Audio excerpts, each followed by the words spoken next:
Beetroot ಪಲ್ಯ, ಚಪಾತಿ. ನಮಸ್ತೆ, TRP Indian ಕಿಚನ್ಗೆ ಸ್ವಾಗತ. ಇವತ್ತು ನಾನು ಮಾಡ್ತಿರುವಂಥ ರೆಸಿಪಿ ಬಂದು ನೋಡಿ, ಬೀಟ್ರೂಟ್ ಪಲ್ಯ. ತುಂಬ ಬೇಗ ಆಗೋಗುತ್ತೆ, ತುಂಬ ಸಿಂಪಲ್ಲಾಗಿ ಟೇಸ್ಟಿಯಾಗಿ, ಆಯಿತಾ. ಬೀಟ್ರೂಟ್ನ ಈ ರೀತಿ ಸಣ್ಣ ಸಣ್ಣದಾಗೆ ತುರ್ಕೊಂಡಿದ್ದೀನಿ. ಮಾಮೂಲಿ ತೆಂಗಿನಕಾಯಿ ತುರಿತೀವಲ್ಲ ಹಾಗೆ ಸ್ವಲ್ಪ ಕರಿಬೇವು ಸೊಪ್ಪು, ಈರುಳ್ಳಿ, ಕೊತ್ತಂಬರಿ ಸೊಪ್ಪು, ಮೆಣಸಿನ್ಕಾಯಿ. ಇವತ್ತು ಅಮ್ಮ ಆ್ಯಕ್ಚುಲಿ ಊರಿಗೆ ಹೋಗ್ತಿದ್ದಾರೆ, ಹಾಗಾಗಿ ಅಮ್ಮ ಬಂದಿಲ್ಲ ವಿಡಿಯೋ ಮಾಡೋಕ್ಕೆ. ಅಮ್ಮ ಅಡುಗೆ ಮಾಡ್ತಿಲ್ಲ, ನಾನು ಮಾಡ್ತಾಯಿದ್ದೀನಿ. ಅವ್ರಿಗೆ ನೈಟ್ ಊಟಕ್ಕೆ ಚಪಾತಿ ಹಾಗೆ ಬೀಟ್ರೂಟ್ ಪಲ್ಯ ಕೊಟ್ಟು ಕಳ್ಸೋಣ ಅಂತ ಹೇಳಿಬಿಟ್ಟು ಈಗ ನಾನು ಬೀಟ್ರೂಟ್ ಪಲ್ಯ ಮಾಡ್ತಿದ್ದೀನಿ. ಸೊ ಇನ್ನೊಂದು ಸ್ವಲ್ಪ ಇವಾಗ ಹಾಲಿಡೇಸ್ ಬಂತಲ್ಲ, ಸ್ಕೂಲ್ ಹಾಲಿಡೇಸು, ಹಾಗಾಗಿ ಅಮ್ಮ ಮತ್ತು ಮಕ್ಕಳು ಒಂದು ಸ್ವಲ್ಪ ಊರಿಗೆ ಹೋಗ್ತಿದ್ದಾರೆ.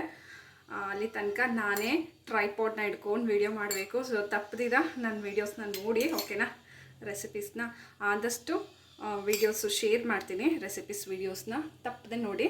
ಸೊ ಇದು ಪ್ಯಾನ್ ಬಿಸಿ ಆಗಿದೆ, ಈಗ ಎಣ್ಣೆ ಹಾಕಿದ್ದೀನಿ.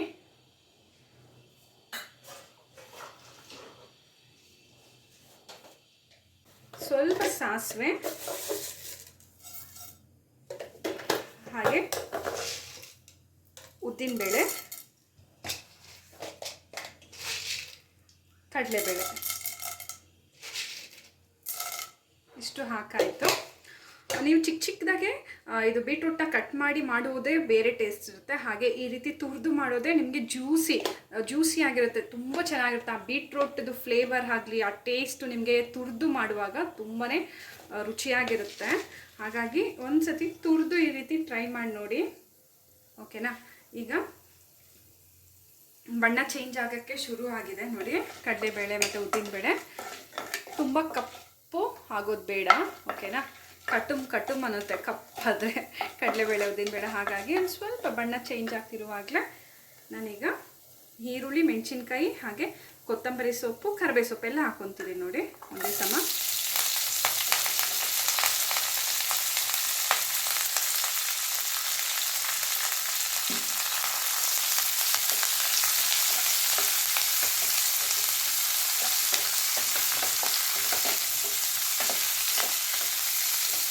ಈರುಳ್ಳಿನ ಎಣ್ಣೆಯಲ್ಲಿ ಚೆನ್ನಾಗಿ ಫ್ರೈ ಮಾಡ್ಕೊಂಬಿಡೋಣ. ಸ್ವಲ್ಪ ಬಣ್ಣ ಚೇಂಜ್ ಆದರೆ ಸಾಕು. ಆ್ಯಕ್ಚುಲಿ ನೈಟ್ ಟ್ರಾವೆಲ್ ಅವ್ರದ್ದು, ಹಾಗಾಗಿ ಮಕ್ಕಳಿರ್ತಾರೆ. ಚಪಾತಿ, ಬೀಟ್ರೂಟ್ ಪಲ್ಯ ಹಾಗೆ ದೋಸೆ ಕೊಟ್ಟು ಕಳ್ಸೋಣ ಅಂತ ಹೇಳಿ ಮಾಡ್ತಾ ಇದ್ದೀನಿ. ನನ್ನ ಮಗಳು ಇದು ಚಪಾತಿ ಹಾಗೆ ಬೀಟ್ರೂಟ್ ಪಲ್ಯ ಕೊಟ್ಟು ಕಳಿಸು ನನಗೆ ಅಂತ ಹೇಳಿದ್ಲು. ಹಾಗಾಗಿ ಸರಿ, ಬೀಟ್ರೂಟ್ ಪಲ್ಯನೇ ಬೇಗ ಆಗೋಗುತ್ತೆ ಅಂತ ಹೇಳಿ ಬೀಟ್ರೂಟ್ ಪಲ್ಯ ಮಾಡಿ ಅದಕ್ಕೆ ಚಪಾತಿ ಮಾಡಿಬಿಡೋಣ ಅಂತ ರೆಡಿ ಮಾಡ್ಕೊಂಡು ಮಾಡ್ತಾ ಇದ್ದೀನಿ ನೋಡಿ. ಈರುಳ್ಳಿ ಬಣ್ಣ ಆಲ್ಮೋಸ್ಟ್ ಚೇಂಜ್ ಆಗಿದೆ. ಈಗ ಬೀಟ್ರೂಟ್ನ ಹಾಕ್ಬಿಡೋಣ.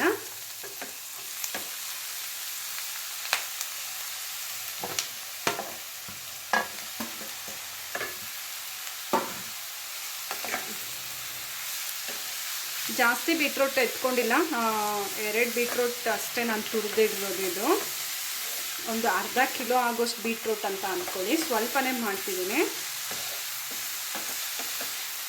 ಈ ರೀತಿ ಚೆನ್ನಾಗಿ ಮಿಕ್ಸ್ ಮಾಡ್ಕೊಂಬಿಡೋಣ ನೋಡಿ. ಮೀಡಿಯಮ್ ಫ್ಲೇಮ್ನಲ್ಲಿಡೋಣ, ತುಂಬ ಉರಿಬೇಡ.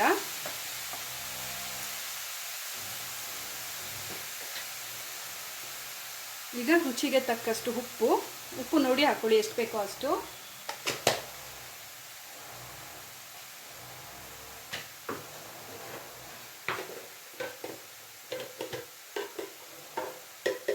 ಹಾಗೆ ಸ್ವಲ್ಪ ಅರಿಶಿನ ಪುಡಿ.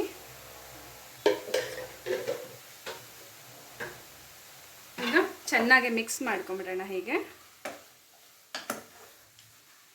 ನೀರೇನು ಹಾಕೋದು ಬೇಡ, ಹಬೆಗೇನೆ ಚೆನ್ನಾಗೆ ಬೀಟ್ರೂಟ್ ಬೆಂದೋಗುತ್ತೆ. ಇದು ನೀರಿನ ಅಂಶ ಬಿಡೋದ್ರಿಂದ ಬೀಟ್ರೂಟಲ್ಲಿ ತಿರ್ಗಾ ನೀರು ಹಾಕಿದ್ರೆ ಇದೇನು ಪಾಯಸ ಥರ ತೇಲಕ್ಕೆ ಶುರು ಆಗಿಬಿಡುತ್ತೆ. ಹಾಗಾಗಿ ನೀರು ಹಾಕಕ್ಕೆ ಹೋಗಬೇಡಿ. ಈ ರೀತಿ ನೀವು ತುರಿದು ಮಾಡುವಾಗ ಬೇಕಿದ್ರೆ ಒಂದು ಸ್ವಲ್ಪ ತುರಿದಿರೋ ಅಂಥ ತೆಂಗಿನಕಾಯಿನೂ ನೀವು ಹಾಕ್ಕೋಬೋದು. ನಾನು ತೆಂಗಿನಕಾಯಿನೂ ಹಾಕ್ತಿಲ್ಲ, ಹಾಗೆ ಮಾಡ್ತಿದ್ದೀನಿ.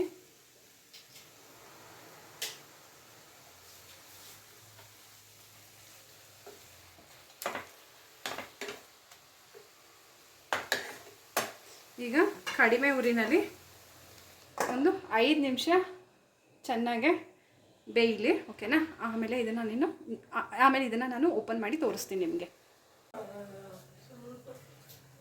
ಈಗ ನೋಡ್ಬೋದು ಒಂದು 5 ನಿಮಿಷ ಆಯಿತು. ಪ್ಲೇಟ್ ಓಪನ್ ಮಾಡ್ತಿದ್ದೀನಿ. ನೋಡಿ, ಸ್ವಲ್ಪನೂ ನೀರಿಲ್ಲ. ಪಲ್ಯನೂ ರೆಡಿ ಆಗಿದೆ.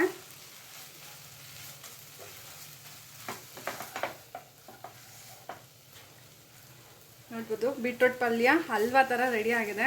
ಚಪಾತಿಗೆ ತುಂಬಾ ಚೆನ್ನಾಗಿರುತ್ತೆ. ಸೊ ನೀವು ಒಂದ್ಸತಿ ಟ್ರೈ ಮಾಡಿ ನೋಡಿ.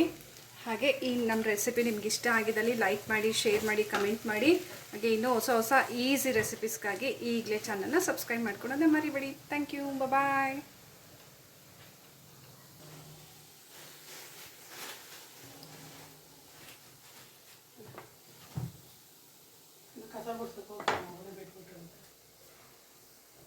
ನೋಡ್ಬೋದು, ಇವಾಗ ಪ್ಯಾಕ್ ಆಗ್ತಾ ಇದೆ ದೋಸೆ ಎಲ್ಲ. ಇದು ಚಿಕ್ಕ ಹಾಟ್ ಬಾಕ್ಸ್ನಲ್ಲಿ ಪ್ಯಾಕ್ ಮಾಡ್ತಾ ಇದ್ದೀನಿ ದೋಸೆ. ಹಾಗೆ ಪಲ್ಯ, ಚಪಾತಿ, ಹಾಗೆ ಚಟ್ನಿ. ನೋಡಿ, ಸಕ್ಕತ್ತಾಗಿದೆ. ಸೊ ಟ್ರಾವೆಲ್ಗೆ ಇವತ್ತು ನೈಟ್ ಹೋಗ್ತಿದ್ದಾರಲ್ಲ, ಹಾಗಾಗಿ